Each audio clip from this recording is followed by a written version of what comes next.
we've got to talk about our favorite defensive coordinator for a minute. What do North Carolina Mm. State fans think about Tony Gibson as a defensive coordinator? Man, State fans love that guy.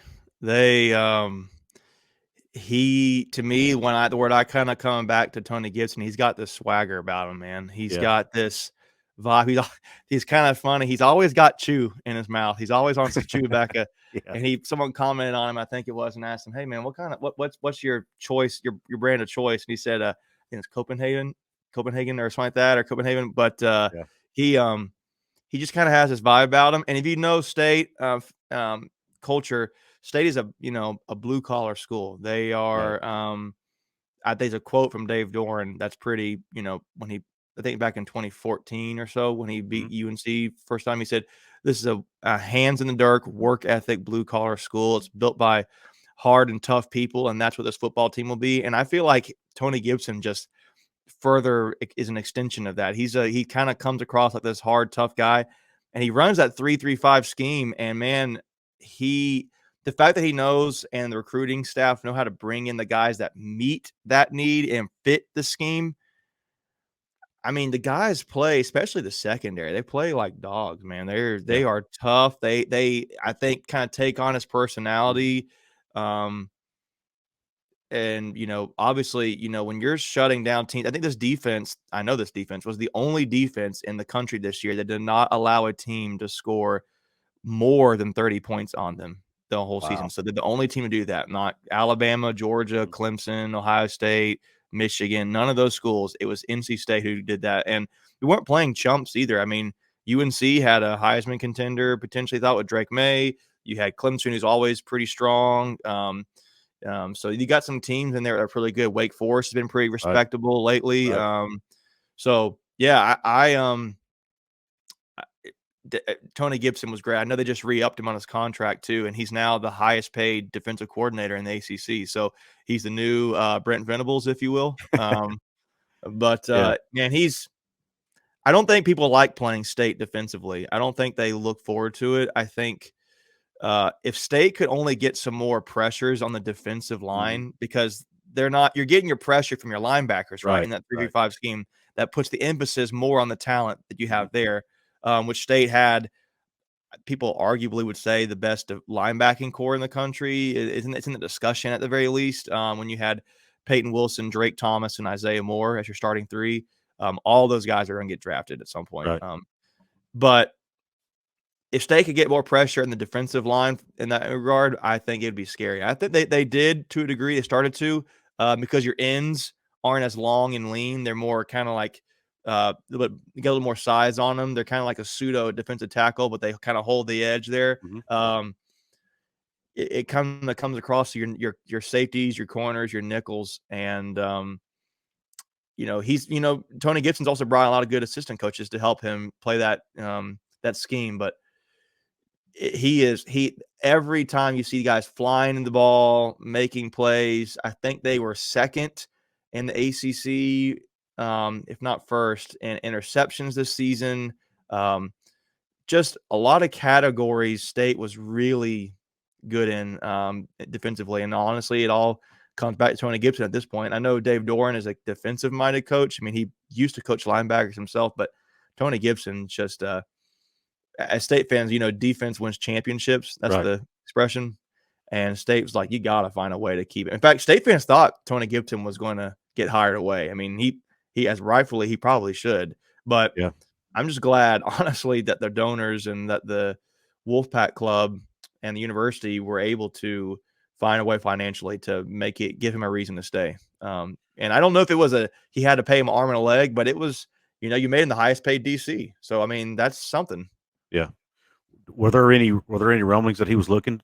Did he have any opportunities to be It a head wasn't coach anywhere? anything. I don't think there was really much smoke there. I think it was more of, there was some, like, talk like, "Oh, man, he's done so well, and there's been so much hype around our defense that maybe he probably is gonna get a look." You kinda hear up schools like I thought I heard one school that, like, was like Charlotte that Mhm. might be interested in hiring him, or, people thought, "Hey, West Virginia, Mhm. I'm not sure how many people like Neil Brown so much. There's some, controversy there. People, Right.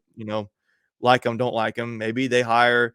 if they did let him go, I bet you $10 they'd come looking at Tony Gibson. And so people were kind of maybe uh, slightly worried is the way to put it. They were kind of like, he could go somewhere and he would be Yeah. he's earned it.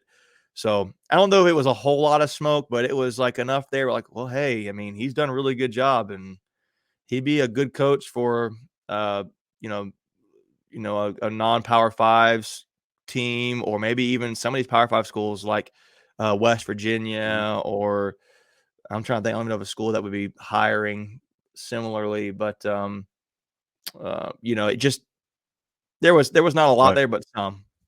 Right. Well, that's exactly. I mean, pretty much everything you just said about him is exactly how we feel. I mean, his guys will run through a brick wall for him. Yeah. He's a great motivator. He's a good recruiter. And he's got that, like you said, that blue collar mentality, which Yep. he being from West Virginia, it's kind of ingrained in him, right? And Yep. it's the way he's always coached, and his players just really gravitate to that, man. And he's a player's coach, but yet he also knows how to bring the best out of his guys. You know, Yeah, I would even add this too. Another word to kind of throw in there is between him and Coach Doran, and um, I think they've established a culture here yeah, that's really something people want. I mean, heck, we just hired a new offensive coordinator, Robert and I, who was at Virginia for a few years, and we just got the transfer quarterback Brennan Armstrong. But long story short, came in. He said, I've seen the success his team's had, and I want to be there. I thought with um, Tony Gibson and Dave Doran that they had this motto called hard, tough together. mhm, And kind of going back to that hard nosed football team, the way we play, the way we tackle, the way we hit is going to people are going to remember us when they right, play us. And so I just kind of I love watching Tony Gibson talk. I love watching him um, you know, there's like a documentary the ACC network did on NC State the preseason, because there's a lot of hype for NC State going into the mhm, preseason, and you see some clips of Tony Gibson. He again, like I come to work too. He's got this swagger about him, like ain't nothing really going to bother him. We're mhm, going to take care of business, kind of thing, and I like that. yeah, yeah. He So does. He does have some swagger.